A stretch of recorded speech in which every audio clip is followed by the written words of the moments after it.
السلام علیکم لیدونکو، هیله ده چې ټول به ښه روغ او جوړ اوسئ. په بخښنه چې دا 2 هفتې ما ونه شو کولی تاسو لپاره نوې ویډیوګانې جوړې کړم. نننۍ ویډیو کې زه د ستاسو لپاره یو څو مهمې خبرې لرم او هغې کې ځینې خبرې د افغانستان پورې مربوط دي، د افغاني یوټیوبرانو پورې.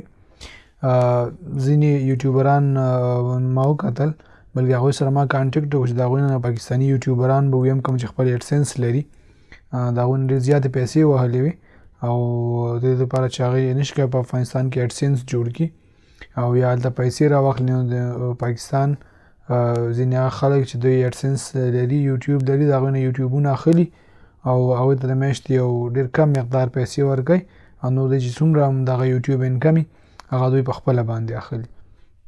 نو د دې ستونزې حل تر اوسه پورې دا کېدای شي په افغانستان کې چې دی ایډسنس ممکن و او اوس یې بیخي د افغانستان نوم د یوټیوب د لیست نه ویستلی دی. نو د دې نه معلومیږي چې موږ اوس نشو کولی په افغانستان کې خپل یوټیوب مانیټایز کړو.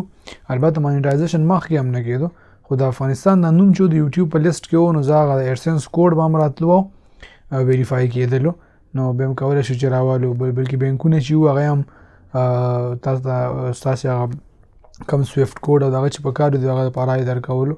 خو اوس دا کارونه ناشوني شوي دي په افغانستان کې. اوس هم مثلا که تاسو چېرته بل چا باندې ایډسنس جوړوئ یا په بل ځای کې ویریفای کوئ نو تاسو پکې ویسټرن یونین انتخابوئ او ویسټرن یونین په واسطه باندې تاسو کولی شئ چې د افغانستان ځینې بینکونو کې چې ویسټرن یونین کار کوي د هغې نه پیسې راواخلئ. مثلا په پاکستان کې به چا باندې ایډسنس جوړوئ د پاکستاني په نوم باندې، د کوم ملګري په نوم باندې، د کوم ګاونډي په واسطه، د هر چا په واسطه چې خو ایډسنس چې جوړوئ پیمنټ میتود پکې خپل ایډ کوئ. زما مقصد دا چې که تاسو ایډسنس جوړ کړئ هغه چې د هر چا په نوم باندې وي، فرق نه کوي، تاسو به پیمنټ میتود خپل ایډ کولی شئ. یعنې کله چې ستاسو ایډسنس د بل چا په نوم ویریفای شي خپل افغانۍ بینک اکاونټ هم پکې ورکولی شئ او همدارنګه تاسو کولی شئ چې د بینک اکاونټ په ځای باندې ویسټرن یونین انتخاب کړئ. په ویسټرن یونین کې صرف دومره چې تاسو خپل نوم ورکوئ او اصلي نوم کوم چې په تذکره کې دی اصلي نوم ورکوئ او هغه سیف کوئ. نو بیا چې کله تاسو ته پیسې راځي ماهواره نو تاسو ته د میاشتې یو کوډ رالیږي، هغه کوډ اخلئ او خپله تذکره اخلئ او هر یو بینک چې وي پښتني بینک ویسټرن یونین لري، تاسو کولی شئ سیده هلته ورشئ، صرف هغه کوډ او خپله تذکره ورکوئ او تاسو ته ستاسې پیسې درکوي.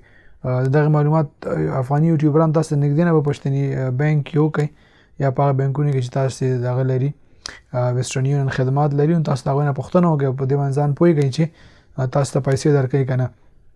د دې تر څنګ زه مو تل په خدمت کې یم. یو د مزار شریف یو ملګري نه دا خبر رایاده شو چې هغه ځینې یوټیوبونه پاکستاني ته ورکړي وو، هغوی ته ډېرې زیاتې پیسې وهلې وې، نو هغه یوټیوبونه هم ما ترنه راواخیستل. او که تاسې هم داسې قسمه خدمات د ضرورت لرئ زه هم په خدمت کې یم او دغه د یو بل دا خدمت به کوو چې دا کومې ستونزې او تاسې نشئ حل کولی، نو زه مو تل په خدمت کې. که تاسو یوټیوبران هستئ په افغانستان کې خپل یوټیوب مانیټایز کوی نشئ، ایډسنس نشئ جوړولی، نو زه مو په خدمت کې یم او تاسو کولی شئ زما سره اړیکې ونیسئ.